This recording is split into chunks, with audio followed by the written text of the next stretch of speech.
आपका next topic प्रतिरोधों का संयोजन। तो यहाँ पे इससे पहले हम संधारित्र में भी देखे थे, पर यहाँ पे प्रतिरोध को इस सिंबल में बनाया जाता है।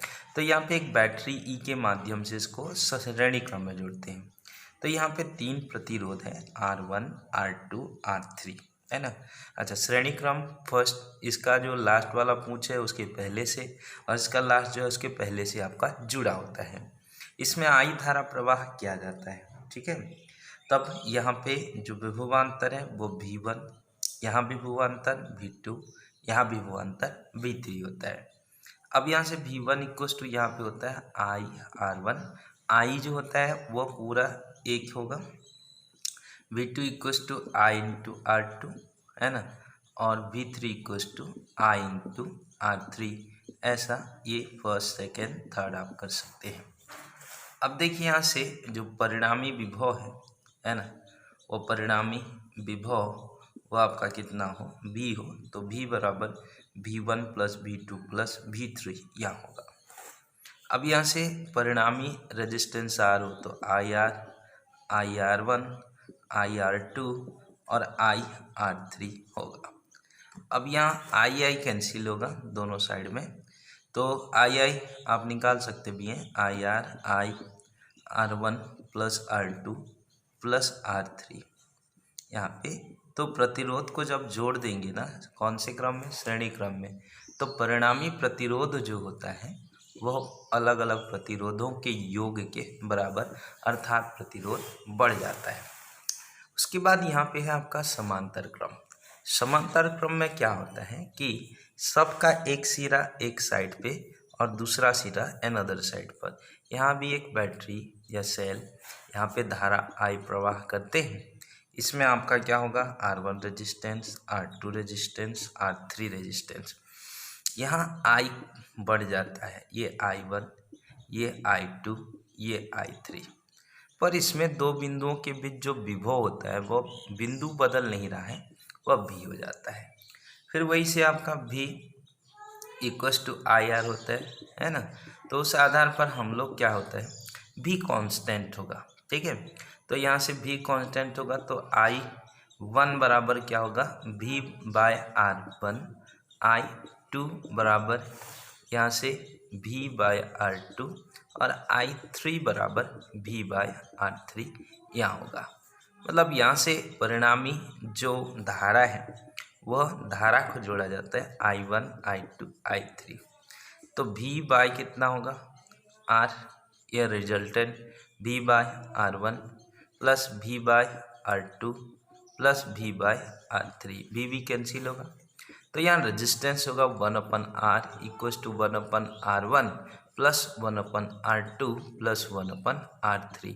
मतलब समांतर क्रम में उनके व्युत्क्रमों का योग होता है, और जबकि श्रेणी क्रम में क्या होता है, उनका परिणामी उनके योग के बराबर होता है। यहाँ पे देख सकते हैं क्वेश्चन, निम्न परिपथ का परिणामी प्रतिरोध आपको ज्ञात करना है। 2 ओम है, 3 ओम है, 6 ओम है।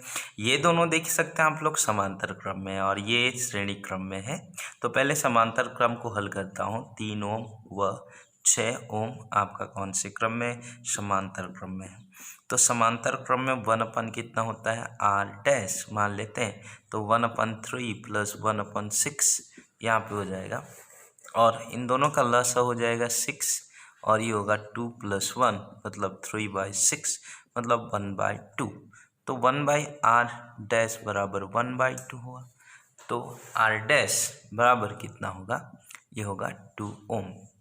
अब देखिए यहाँ पे देख सकते हैं कि इसका जो रिजल्टेंट आया 2 ओम, और ये कितना है, 2 ओम। कौन से क्रम में हो जाएंगे, श्रेणी क्रम में। तो 2 ओम व 2 ओम श्रेणी क्रम में होंगे। तो पहले श्रेणी क्रम में जब होंगे तब यहाँ से R बराबर R1 प्लस R2 होता है ना। तब यहाँ से R" मान ले इसको, है ना, बराबर R1 की जगह आपका 2 और उसकी जगह 2, 2 2 कितना, 4 ओम। इसका क्या होगा, आंसर हो जाएगा। ठीक इसी प्रकार से एक देखिए, ये दोनों आपका एक त्रिभुजाकार आकृति है, 2 ओम 2 ओम है। ये दो ओम क्या है, यहीं से जुड़ा हुआ है, मतलब ये यहाँ से जुड़ा है, फिर इसका पिछवाड़ा यहाँ से, मतलब ये दो ओम श्रेणी क्रम में होंगे। तो यहाँ से 2 ओम व 2 ओम कौन से क्रम में होंगे, श्रेणी क्रम में होंगे। तो श्रेणी क्रम में जब हो जाएंगे तब 1/r क्या होता है, R बराबर R1 प्लस R2 होता है। तो इसको R डैश मान लेते हैं। तो R डैश बराबर 2 धन 2 बराबर कितना होगा, 4 ओम। अब देखिए ऊपर का पूरा रिजल्टेंट यहाँ पे जो आया वह कितना आया, 4 ओम आया। अब नीचे 4 और 2 ओम कौन से क्रम में होंगे, समांतर क्रम। तो 4 ओम व 2 ओम आपका समांतर क्रम में होंगे। तो समांतर क्रम में क्या होगा, 1/r dash equals to double dash 1/r1 plus 1/r2 ऐसे टाइप का होता है। तो 1/r double dash equals to यहाँ पे क्या हो जाएगा, 1/4 प्लस 1/2, मतलब यहाँ पे लसा 4 और ये 1 धन 2 मतलब 3/4। देखिए 1/r डैश है, कभी कभी हम लोग इतने में आंसर कर देते हैं, पर r डबल डैश जो होगा वह आपका जो 3/4 है वह 4 कितना होगा, 3 ओम इसका आंसर हो जाएगा। कुछ यहाँ पे क्वेश्चन से निम्न परिपथ के परिणामी प्रतिरोध ज्ञात कीजिए। देख सकते हैं ये 2 ओम है, ये 3 ओम, ये दोनों पहले श्रेणी क्रम में, फिर उसके बाद समांतर क्रम में जोड़ेंगे। दूसरा नंबर को ये श्रेणी जितना भी आएगा, फिर उसके साथ समांतर क्रम में, फिर उसके बाद यहाँ पे ये दोनों श्रेणी में, ये दोनों श्रेणी, फिर समांतर क्रम में। इसका क्वेश्चन आंसर को आपको हल करके भेजना है। में आगे आपका है सेल का आंतरिक प्रतिरोध, इंटरनल रेजिस्टेंस ऑफ सेल। तो इस सेल का आंतरिक प्रतिरोध क्या है, जैसे कि आप सेल देख रहे हैं, यहाँ एक विद्युत अपघट्य है और इस विद्युत अपघट्य में 2 इलेक्ट्रोड हैं। अब इसमें आयन क्या होते हैं, एक आपका एनोड और कैथोड में जा के आपका क्या होता है, चिपकने लगते हैं। तो इस विद्युत अपघट्य के मार्ग में जो रुकावट आता है, विद्युत अपघट्य के मार्ग में जो रुकावट आता है, उस रुकावट को सेल का क्या कहा जाता है, आंतरिक प्रतिरोध कहा जाता है।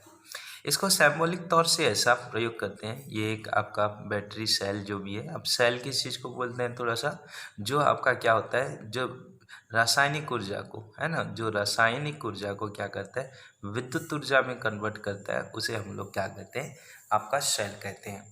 तो यहाँ आंतरिक प्रतिरोध मतलब ये होगा कि सेल विद्युत अपघट्य के मार्ग में जो रुकावट डालता है उसे आंतरिक प्रतिरोध कहते हैं। तो ये एक विद्युत अपघट्य, ये इलेक्ट्रोड है ना ये। अब ये आंतरिक प्रतिरोध जो अंदर में होती है, वो आंतरिक प्रतिरोध को स्मॉल r से रिप्रेजेंट करते हैं, है ना। और ये देखते हैं कि वो किन किन कारकों पर निर्भर करता है। पहले विद्युत अपघट्य की सांद्रता, जाहिर सी बात है कि अगर सांद्रता अधिक है मतलब वहाँ पे विद्युत अपघट्य क्या है, बहुत सघन है, और सघन है मतलब वहाँ प्रतिरोध अधिक होगा, याद रखिएगा। मतलब मार्ग में रुकावट क्या आएगा, ज़्यादा आएगा। तो इस प्रकार से सांद्रता बढ़ाने पर उसका प्रतिरोध बढ़ जाता है ना। तो यहाँ पे भीड़ में आप आसानी से चल सकते हैं या खाली में, जाहिर सी बात है खाली स्थान पर, तो सांद्रता बढ़ेगा तो उसका प्रतिरोध क्या हो जाता है, बढ़ जाता है। इस बात को ध्यान रखना।